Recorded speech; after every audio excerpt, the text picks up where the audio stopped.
My name's Aretha. I haven't vlogged in a while.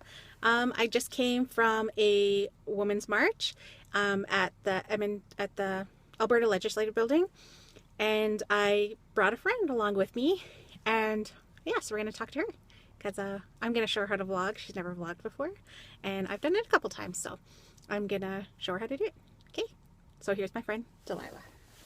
Hi everyone.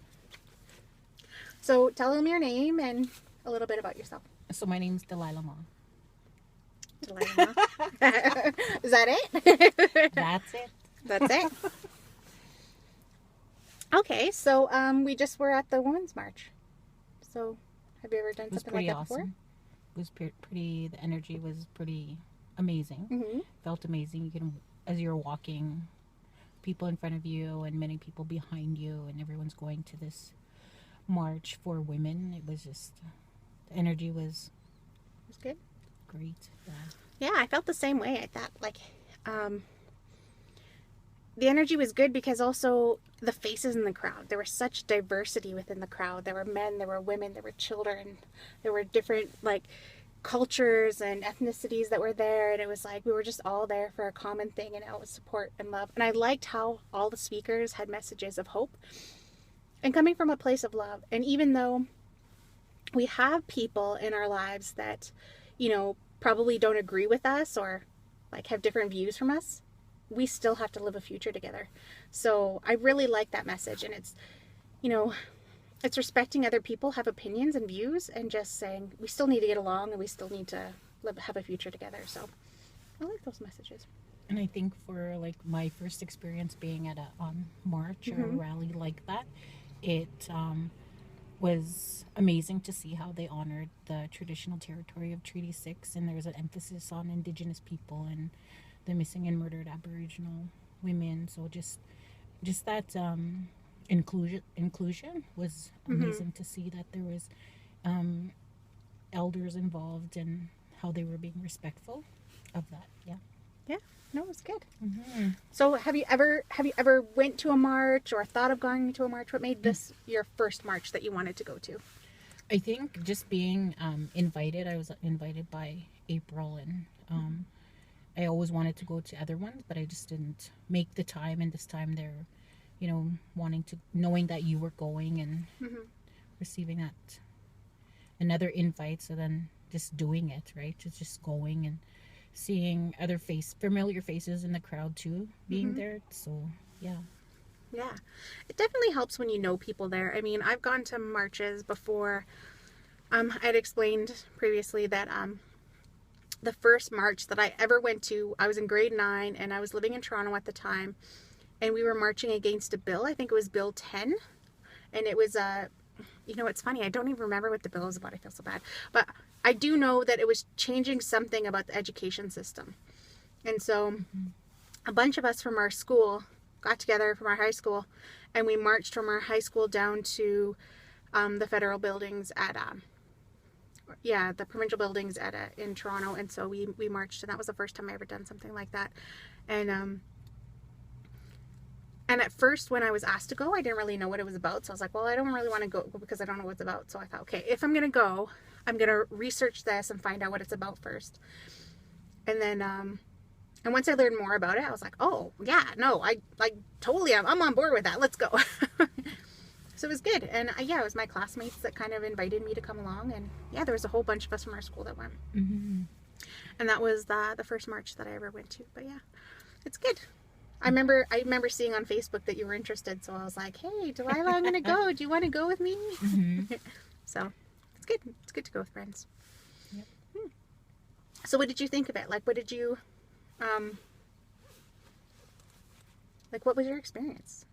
I think listening to some of the messages where they were saying that for us to contact our local MLA or minister of writing letters and stuff, that it really kind of not going home and doing nothing, but as mentioned by you, to do what's the next steps for calls for action.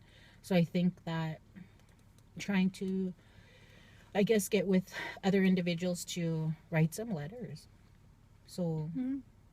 to see what, you know, they're going to do for human rights or education, or just anything. And another thing that you could do, or we could do, is writing letters, like to the ministers, to address all of the truth and reconciliation recommendations. Mhm. Would be something to do, and starting to um, use social media to get other individuals to join and to send those same letters, and to call, like, to swamp these offices, and ask them what are they doing about Mhm. whatever issues there are that are impacting you or your family or your friends, Mhm. to see what the response you're going to get, Mhm.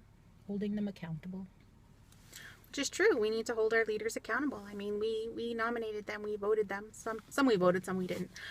But still, they're in a place of authority and of power, and they're supposed to have our best interests in play. And so if they don't, we need to hold them accountable for that. So I think it's very important. Yeah. And So. I think too, like, it's important for us as individuals, like, to do that, and to Mhm. support others that don't have that voice, and to Mhm. be that voice for them, in a good way. Mhm. So Yeah, definitely.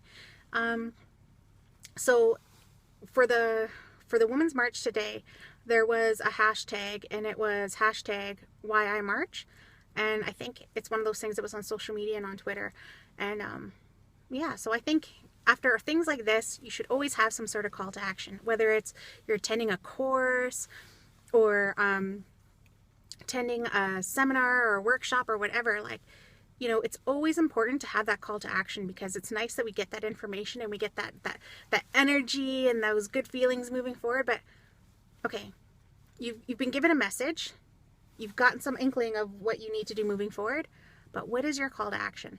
So if you had to use the hashtag right now, hashtag Why I March, why would you march?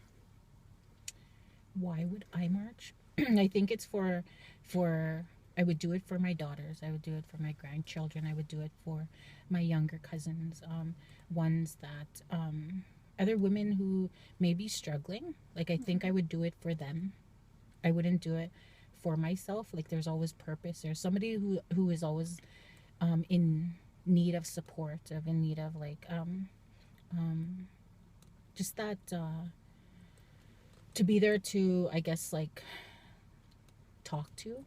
And I Mm-hmm. think, like, we can build each other up by encouraging, empowering, and leaving some hope and inspiration in um, our lives, and it makes us stronger. Like, if we come together as Aboriginal women, as First Mm-hmm. Nations women, or Métis women, Mm-hmm. I think that there needs to be more of that support, Mm-hmm. like building those relationships between each other, and there needs to be more of it, more of honoring women, Mm-hmm. while they're, like, we have so much opportunity to just go from one idea, and then it'll just explode. And um like, using the hashtag why I march would be for that purpose. Mm-hmm. I think for myself, why I march, I think would be very similar to that. I think, I'm very, I don't want to think of myself first. I want to think of others first and supporting others, because you know what? If we're all thinking of others first, then there's a whole group of women that are thinking of me first. So I don't need to worry about me. Um, but I think why I march as well, I think for me, um, it's about modeling that as well, right? Because if I'm thinking of me first, that's not what I want to model. I want to model thinking of other people first. And if I'm going to march, I'm going to march as an example, as a model, as someone who's going to say, this is how I choose to live my life. And if you like it, feel free to follow me. Feel free to model after me. Feel free to be inspired by me. And so, yeah, I want to show other people that it's good. And I think I march specifically for people who suffer from mental illness. And I've done some things in my life. I ran for a nomination at one point for a political party, and I get asked all the time, am I going to do it again? And, you know, I did it for a specific reason, because I was having a hard time seeing, there was no one running in my area at the time that I knew of, and so I thought, oh, you know what, if no one's going to do it, I'm going to do it, because I just saw so many things. And one of the things that I'm very conscious of is that, you know, I have suffered from mental illness. I was diagnosed a long time ago with an anxiety disorder, and through working with like different people, I've actually found out I've actually had this all my life, like even as a child. And so for me, things don't come easy to me. Being in big crowds don't come easy to me. Speaking in front of people don't come easy to me. When my confidence is down, when my anxiety is really high, when my stress is high, my anxiety takes over. And it takes me more work to do things to build my confidence up. But you know what? I do it every day. I still do it no matter what. So I march because I know what it's like to struggle, and I want to show other people that it's okay to struggle. Just do your best and just keep moving forward. Oh, I think my phone's gonna die. Okay, so yeah. So we hope you join us and start hashtagging Why I March. Thank you for joining us. Bye. Bye.